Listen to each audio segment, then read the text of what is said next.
Queridos, nós estamos no 33º domingo do tempo comum. No próximo domingo, nós, com a solenidade de Cristo Rei, iniciaremos a última semana deste ano litúrgico. Então, com a 34ª semana do tempo comum, encerramos o ano. Diferente do ano civil, o começo e o término do ano litúrgico é antecedente ao civil.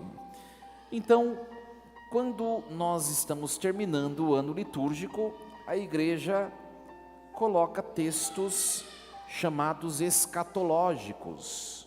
A palavra escatom no grego significa fim, logia, logia no grego significa estudo. Ou seja, nós fazemos uma reflexão, um estudo das coisas últimas, do fim último, não somente da vida humana, mas de toda a criação.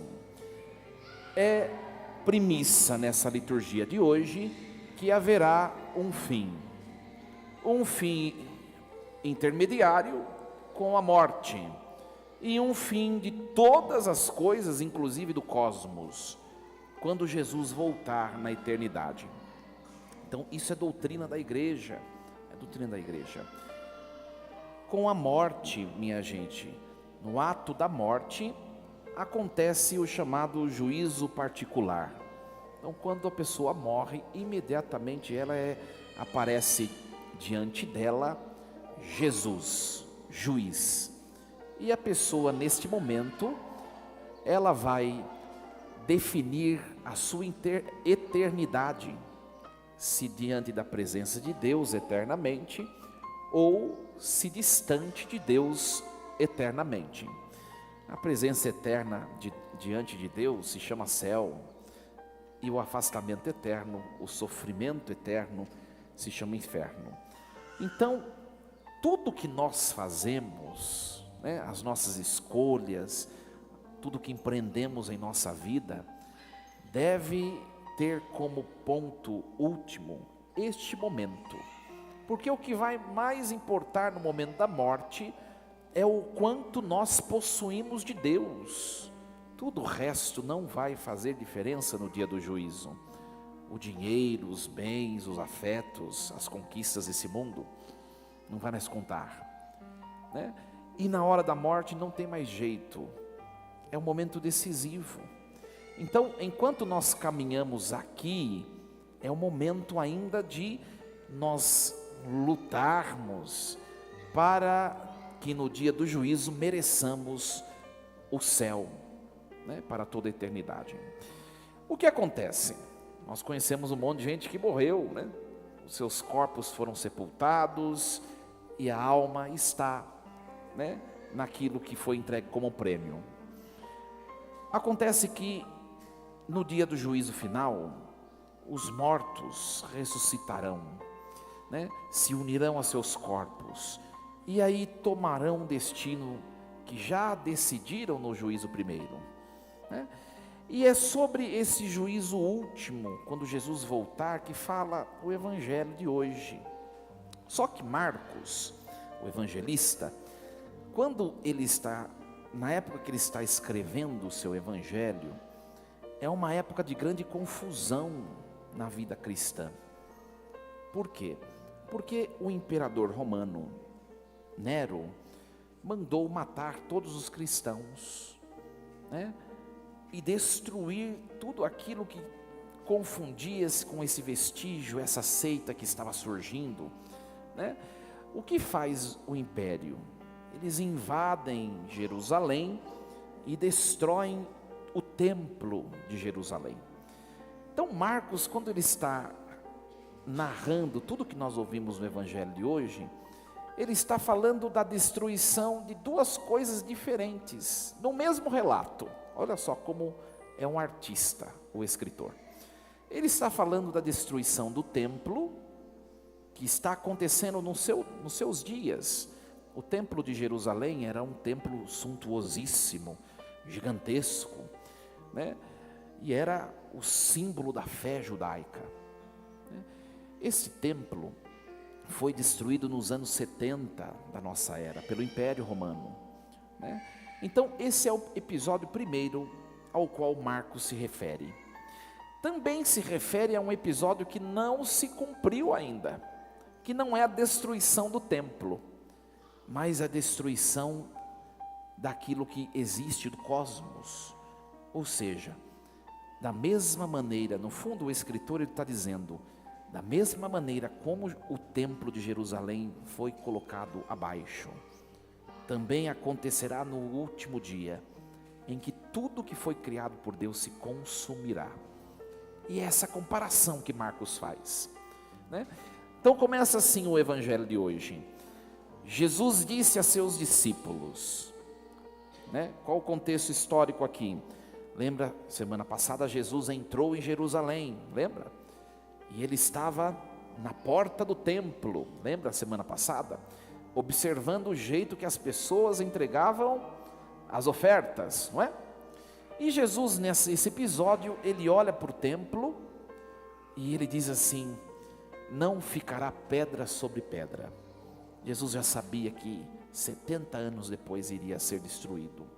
E é bem verdade, né? Quem vai para a Terra Santa pode contemplar as ruínas do templo de Jerusalém, que hoje nós chamamos de Muro das Lamentações. Acho que vocês já viram, né? Os judeus ficam lá fazendo assim, né? E também os cristãos colocam papeizinhos entre uma pedra e outra. Foi o que restou. Então, Jesus diz aos seus discípulos, naqueles dias depois da grande tribulação, o sol vai se escurecer, a lua não brilhará mais, as estrelas cairão, as forças do céu serão abaladas. Primeiro significado, o templo de Jerusalém. No alto do templo, acima do véu do templo, tinham desenhos, inscrições do zodíaco, dos astros, o sol, a lua, as estrelas. Quando o templo foi destruído, tudo caiu. O que diz respeito ao fim dos tempos? Os próprios astros, literalmente, eles se consumirão. Quando vai chegar esse dia? Nós não sabemos, mas é certo que tudo tem um fim, né? Aqui também tem um significado teológico. O que representa o sol, né, na tradição cristã? Representa Jesus Cristo. Ora, o que representa a lua na tradição teológica cristã? A igreja, também a Virgem Maria, a igreja, as estrelas, a fé dos crentes. Então, o evangelista está dizendo, né, colocou nos lábios de Jesus, minha gente, o sol vai escurecer, a lua não brilhará mais, porque a luz da lua depende do sol. O que quer dizer? Que conforme mais nós vamos nos aproximando do fim dos tempos, mais a imagem de Deus vai sendo tirada da sociedade. O sol vai se escurecendo. E tem acontecido isso ou não? Tem. E vai piorar. Vai piorar. Vai se cumprir tudo isso que Jesus está dizendo. Se nós pegarmos todos os textos escatológicos dos evangelhos, tem muita coisa ainda para acontecer. A grande tribulação lá nos anos 70 foi a destruição do templo e o grande assassinato, chacina que o império fez com os cristãos. A grande tribulação que vai acontecer no fim dos tempos é a perseguição da igreja e dos cristãos novamente. E já começou, né? E começou de maneira muito sutil, né? Pode ver, hoje já é proibido pôr crucifixos em ambientes públicos. Hoje já é proibido professar a fé em ambientes públicos. Esses feriados cristãos que estão aí, estão com os dias contados. Já começou. O catecismo da Igreja Católica, aliás, além da Sagrada Escritura, todo católico devia ter em casa o catecismo, que é o compêndio de doutrina da igreja.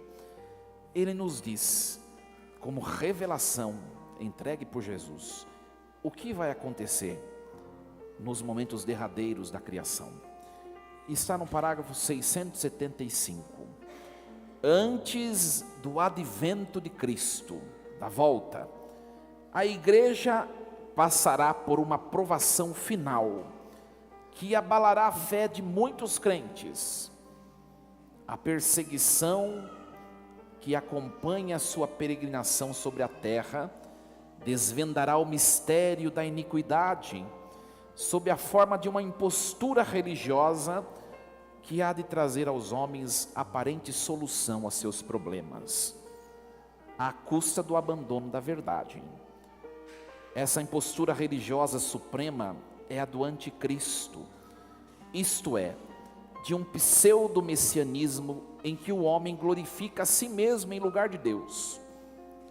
A igreja só entrará na glória do reino por meio dessa derradeira Páscoa, em que ela seguirá os mesmos caminhos do seu Senhor, de morte e de ressurreição. A primeira pergunta que a liturgia de hoje nos faz é: de que lado nós estaremos, ou melhor, de que lado nós estamos diante dessas provações sobre os cristãos? Minha gente, tem muita gente que abandonou a fé, muita gente, né? E muita gente abandonará, porque a coisa vai ficar complicada, né? Eu não sei se alguém aqui tem o terço nas mãos, né? Não sei se alguém aqui trouxe terço. Chegarão dias que não serão mais permitidos cultos como esse, públicos. Você só vai ter isso que você tem nas mãos para ter intimidade com Deus. Só vai restar a Virgem Maria como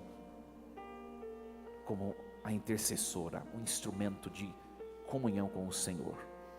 E ainda assim, de que lado nós estaremos, né? E essa verdade não é para despertar em nós medo, pelo contrário, porque Deus está no comando de todas as coisas, mas é para nós refletirmos como nós estamos vivendo já, porque nós somos provados nos nossos ambientes de trabalho, onde nós convivemos, na escola, os jovens, né? As provocações de quem é cristão acontecem ou não? Acontecem, já começou. E como nós estamos testemunhando?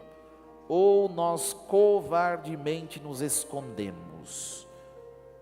É a grande pergunta que nós devemos fazer a nós mesmos. E vai surgir esse bendito anticristo. Na verdade, ao longo de todos os séculos, sempre se percebeu a face do anticristo, por meio das heresias, né? O anticristo não é um ser humano em que encarna o mal. O anticristo é uma ideia, o anticristo é uma ideologia, sempre esteve no mundo e no fim dos tempos vai se mostrar de maneira muito mais saliente e clara e evidente. Hoje, nos primeiros séculos, nós tivemos o gnosticismo, o pelagianismo. Na Idade Média, nós tivemos muitas outras heresias. E hoje nós temos ideologia de gênero, nós temos indiferentismo religioso, nós temos relativismo filosófico teológico. São anticristos. Em meio a essas provações, onde nós estamos, é bom tomar cuidado com aquela coisa, né? Hoje são novos tempos. Você já deve ter escutado isso de muita gente. São novos tempos, hoje o mundo é outro, a gente tem que pensar diferente, e não sei o que. Isso é proposta do demônio, porque Jesus disse: as minhas palavras, elas permanecerão, o céu e a terra vão passar, mas as minhas palavras não passarão. O que não é de Deus, o que não era de Deus antes, continua não sendo e não será por todo sempre, porque Deus não muda, né? Hoje outros tempos, né? A igreja precisa se se modernizar e não sei o quê. Já deve ter escutado essas coisas. Olha, a palavra de Deus, ela se atualiza somente no modo de expressão, de pregação. Mas o conteúdo, ele é eterno, porque vem de Deus, né? Então, minha gente, como nós estamos em meio a todo esse contexto de tribulação, de provação, e o que vai acontecer depois disso que o catecismo chama de grande tribulação, de grande provação, o sofrimento, vai acontecer a vinda de Jesus, né? Nós estamos encerrando o ano litúrgico, e nós vamos refletir essas questões escatológicas hoje e também no começo do ano litúrgico, daqui 2 semanas. Por quê?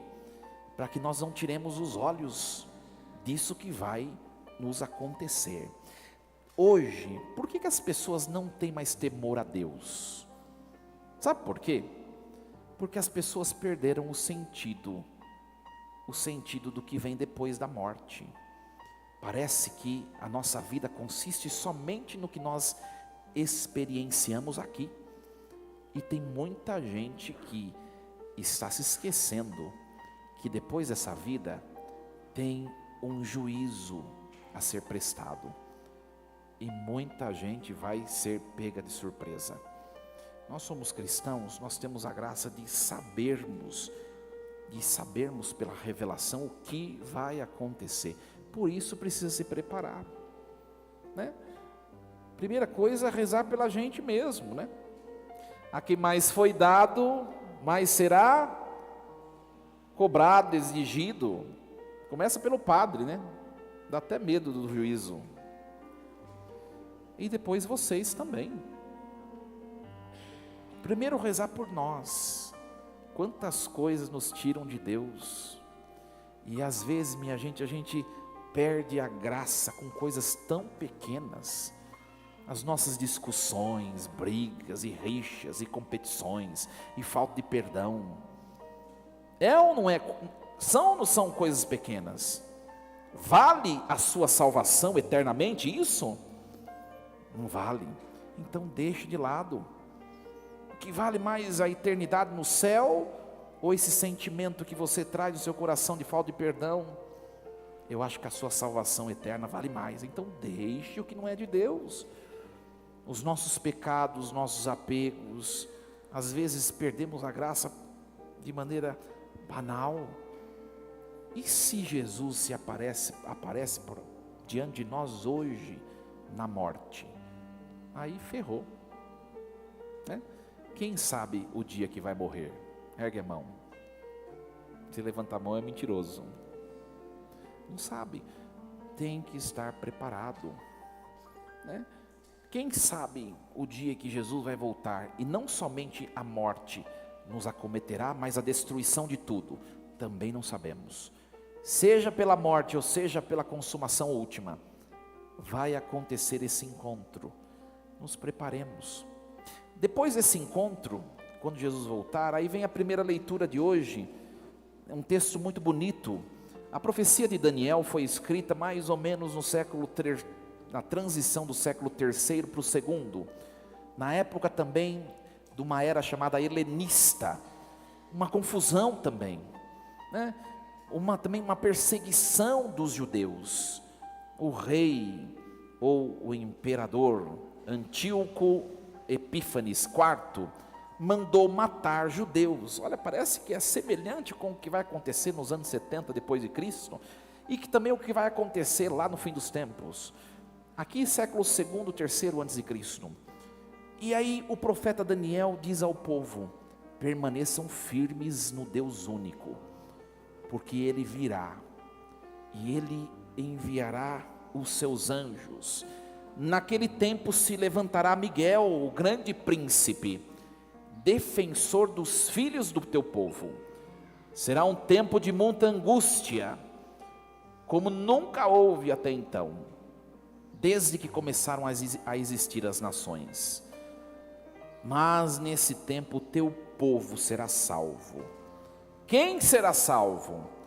Diz o profeta Daniel: somente aqueles que se acharem inscritos no livro da vida. O que nós podemos interpretar como isso? O livro da vida é o livro dos santos. Nós podemos acompanhar no texto do Apocalipse de São João, que este livro ele é revelado, mostrado, né? É o livro daqueles que se encontram em estado de santidade. Portanto, o passaporte para o céu, minha gente, é viver em Deus. Quem não tiver o passaporte da santidade, do amor supremo, da intimidade com Deus, não entrará no reino dos céus. E ainda assim, como nós estamos? Eu disse ontem na missa, primeiramente rezar por nós, como já falei hoje, e também rezar por aqueles que nós amamos. Começando pela minha família, eu tenho certeza que todos nós aqui temos pessoas que nós amamos que estão longe de Deus. E para ser salvo não basta uma vida reta, civil e socialmente. É preciso uma vida de santidade. Tem ou não tem na família muita gente longe de Deus e da igreja? Tem. Então rezar. Rezar. Essa é a nossa missão. Primeiro por nós e por aqueles. O nosso desejo deve ser o quê? Que todos nós estejamos inscritos no livro da vida, né? Mesmo diante das indignidades, mas nós estejamos inscritos. E aí Daniel vai falar o quê? Aí aqueles que dormem no pó da terra. Esse texto do Antigo Testamento é o primeiro texto em que se fala de ressurreição de mortos. Depois nós vamos ver também nos textos de Macabeus, né? Por isso que os protestantes tiraram esses textos, né, de suas Bíblias. Mas é o primeiro livro do Antigo Testamento que fala da ressurreição. Os que dormem no pó do sepulcro, da terra, despertarão, uns para a vida eterna e outros para o opróbrio eterno. O que nós chamamos de céu e inferno. Os que tiverem o nome inscritos nesse livro estarão na vida eterna junto de Deus e dos santos. Que nós estejamos inscritos nesse livro. Aliás, minha gente, nós estamos aqui para isso. Por que Eucaristia todo domingo? Porque senão a coisa vai se complicando, né? A coisa vai se complicando se nós não tivermos Deus. Nos aproximemos de Deus. Por que rezar todo dia? Porque senão nós nos distanciamos de Deus. Por que vir à missa, comungar, rezar? Por que o terço? Por que tantas devoções? Por que cerco de Jericó? Por que padroeiro? Por que não sei o que? Ora, muda alguma coisa em Deus tudo isso? Não muda em nada em Deus, mas nos faz mais fortes para enfrentar os desafios da vida, né? Nos faz mais fortes para não deixarmos perder o céu. Que nós nos convençamos disso. E eu termino a minha homilia com este salmo que foi belamente cantado hoje, o Salmo 15. Muitas coisas, minha gente, nós percebemos que não depende somente de nós, porque nós somos frágeis. Tantas coisas na nossa vida, na nossa família, né? Se nós pudéssemos, nós mudaríamos, né? Aliás, tanta gente das nossas casas, se nós pudéssemos, nós faríamos que estivessem aqui conosco. Nem tudo é como nós queremos. Por isso rezar como rezamos junto do salmista: guardai-me, ó Deus, porque em vós eu me refugio. Que o Senhor seja sempre o nosso refúgio, sempre, sempre. E que também não somente nós, mas que refugiemos em Deus aqueles que precisam de oração, que nós amamos. Esse altar é o refúgio de todos nós. Que nós entremos e repousemos nos braços de Jesus, que se faz presente pelo sacramento. Assim seja. Amém. Um instante de silêncio. Pensemos um pouquinho nessa palavra. Nós temos nos preparado para esse encontro com o Senhor. Se o Senhor nos chamar hoje, como nós estamos? No amor, na paz, na concórdia, na união, na santidade. Reflitamos.